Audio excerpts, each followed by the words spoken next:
tadi Pak Eko menyebutkan kita profit sekalipun, tapi kalau nggak ada cash-nya ya kita susah untuk berputar dari baik bisnis maupun rumah tangga. Jadi ada istilah lain.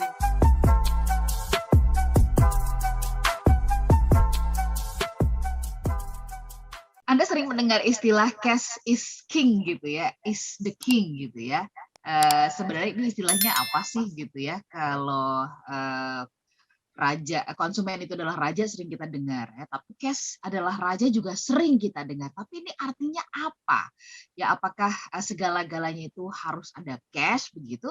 Bagaimana dengan yang udah keburu nih, yang sudah dibelanjakan untuk investasi atau dijadikan barang gitu? Apa itu tidak beruntung? Ini kita bahas di kesempatan pagi hari ini. Selamat pagi Smart Listener dan juga sahabat yang bergabung. Saya Yolanda Lija dalam Smart Financial Wisdom. Saya bersama-sama dengan Pak Eko dan juga Pak Teguh yang sudah bersama dengan kita. Selamat pagi Pak Eko, Pak Teguh. Selamat pagi Mbak Ola. Siap. Pak Teguh udah ganteng kok, keren. Udah pas kok dandanannya. Mantap nih gondrong soalnya nih udah lama nggak cukur. Oke. Mungkin model baru zaman di zaman now ini ya barangkali ya rambut boleh lah panjang-panjang dikit gitu. Pak Eka dan Pak Teguh gimana kabarnya? Baik, alhamdulillah. Baik, alhamdulillah. Baik, alhamdulillah ya. Walaupun curah hujan makin kesini makin lumayan tinggi ya, Pak Eko, Pak Teguh ya. Bandung juga hujannya beberapa kali cukup lebat ya. Oke. Tapi aman terkendali ya Pak kalau di Bandung? Ya insya Allah, cuman biasanya kalau daerah selatan itu masih suka banjir ya Mbak Ola ya. Tapi mudah-mudahan tidak ada korban serius lah. Rutin kan, banjir itu jadi masalah rutin jadinya. Oke. Kalau di Bekasi Pak Teguh? Alhamdulillah ya, tahun ini sudah banyak sekali perbaikan, kemajuan sehingga aliran air lancar gitu ya, dan tidak ada genangan di sekitar kami. Alhamdulillah lah ya. Is the king. Nah ini apa ya? Cash is the king ini apakah hanya berlaku bagi kalangan tertentu? Ya misalkan untuk kalangan mahasiswa, ibu rumah tangga saja, pelaku bisnis saja, atau bagaimana? Silakan Pak Eko mengawalinya. Ya Mbak Ola, memang istilah ini biasanya lebih banyak digunakan di perusahaan ya Mbak Ola ya. Karena di perusahaan itu kan ada dua hal. Kita biasanya bicara tentang profit dan kita bicara tentang cash flow gitu. Nah, bahkan ada istilah yang king itu profit. Tetapi ada yang bilang cash flow itu King Kong gitu ya. Jadi ada yang lebih besar lagi. Jadi intinya kalau di dalam perusahaan cash itu aliran arus kas gitu ya, itu menjadi penting karena perusahaan itu kan selalu butuh modal kerja ya untuk dia melakukan aktivitas operasionalnya, dia selalu butuh dana yang liquid ya untuk membeli material, untuk apapun lah. Nah, biasanya perusahaan itu ketika dia jualan bisa aja sukses, untungnya tinggi secara accounting, tetapi jualannya banyak diutangin ya. Kemudian utangnya itu bisa 2 bulan, 3 bulan nggak dibayar.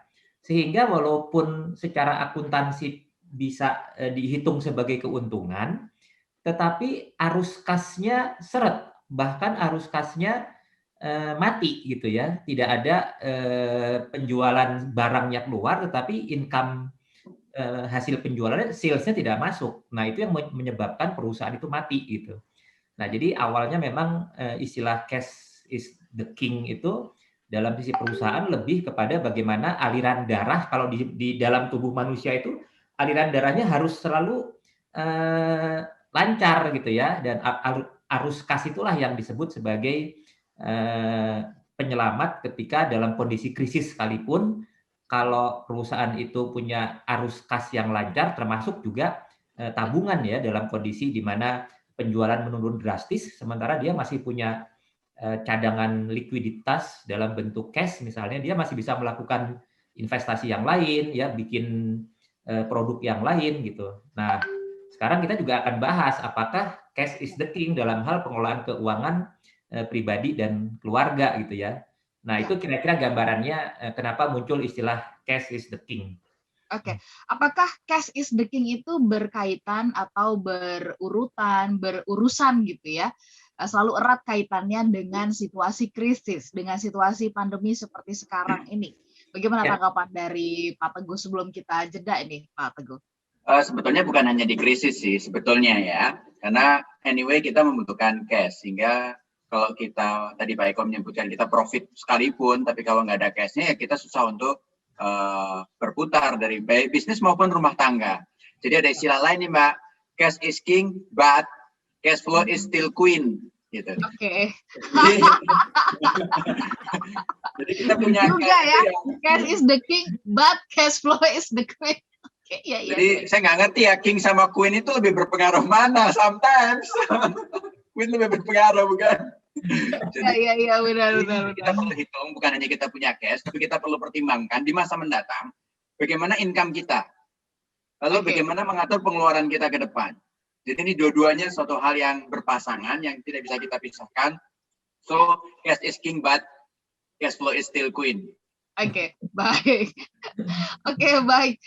Pak Eko dan juga Pak Teguh, beberapa waktu yang lalu saya sempat berbincang dengan seorang ibu pelaku usaha ya, yang dia mengatakan, wah saya sih punya ini, punya itu. Dia ceritakan punya aset-aset apa begitu ya, rumah 1000 meter, ada apartemen, ada berapa banyak begitu, tapi semuanya dalam bentuk aset gitu. Ya. Dan sehingga ya sekalipun dia punya banyak gitu ya, tetapi kemudian di ujung mengeluhkan gitu. Tapi gitu tuh untuk case-nya ini yang agak susah gitu ya. Masa pandemi sekarang ini nih, menyewakan apartemen susah, kalau kita mau jual juga susah dan sebagainya. Nanti kita mintakan pendapat dari Pak Eko sama Pak Teguh tentang hal ini. Mari kita juga